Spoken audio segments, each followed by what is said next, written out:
So what's the right balance between work and play for an ENFP?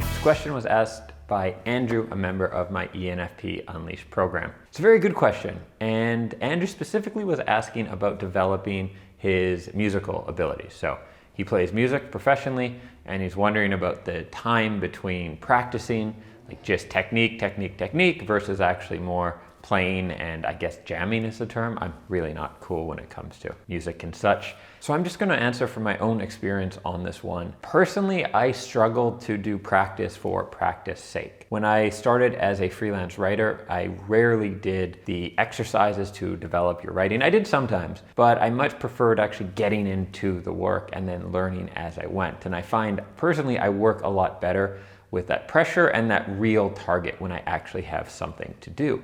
I need a purpose behind what I'm doing. And so yes, of course there's a purpose to practicing, and I'm not saying that's a bad way to go. If it works for you, practice lots, because most masters spend a lot of time doing repetitive exercises to improve their techniques. So that is a good way to go. What I'm speaking of is what I end up actually doing and what's maybe a realistic approach if you have a lot of trouble doing the same repetitive exercises over and over again. There's this concept called the state of flow. It's not really a concept, it's a thing. It's a state we get into. And the state of flow is where I would aim for. And so it's not necessarily fun, and it's not necessarily hard work. It's actually what a lot of people believe is essentially happiness. Like, we talk a lot about happiness as a society. You know, oh, how can you be happier? But like, what does that mean? Does that mean we smile all the time? Does that mean we're laughing? Like, what is happiness? And the state of flow is that state where you lose sense of time. You're in the moment. So maybe you're playing a sport, maybe you're painting, maybe you're writing, maybe you're having a coaching call, and you're just in the moment. You're not thinking about other things. You're not thinking about what you're even doing. You're just acting.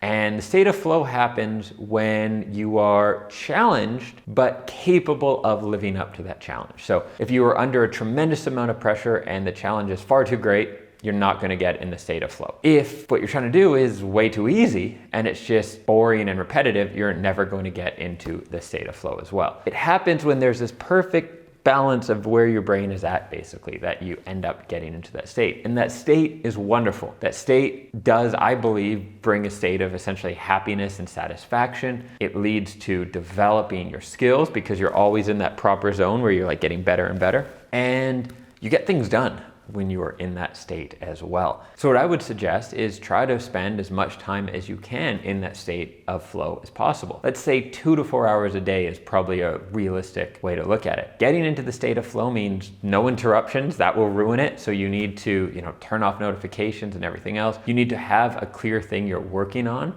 that is both challenging and yet possible for you to achieve. And the more you do this, the easier it does become to get into that state. So initially it might be something you experience every so often, very randomly, but the more you get into it, the easier it becomes. This is my experience as a writer, is I have my routine to really get into the state of flow. And when I follow that, it's almost guaranteed I will end up in that state of flow. So I think that's the best place to aim for. When you're feeling satisfied and fulfilled with what you're doing, that's much better than feeling happy because you're eating some ice cream or whatever else. Yeah, you still want to have some fun times, both with what you do professionally, have some fun playing around with it, etc. And of course, you do want to have fun with friends and disconnect and everything else like that, where it is just pure fun. But the state of flow is really where we want to aim for. It is at the top because you're developing, you're growing, you're producing, and you will end up feeling a much more sustainable sense of fulfillment through that way than trying to find a balance of really, really fun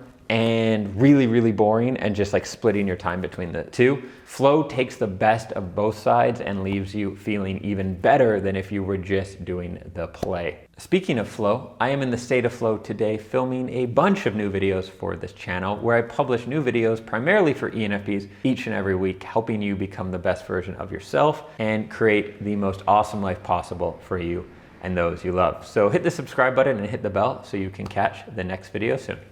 Bye for now.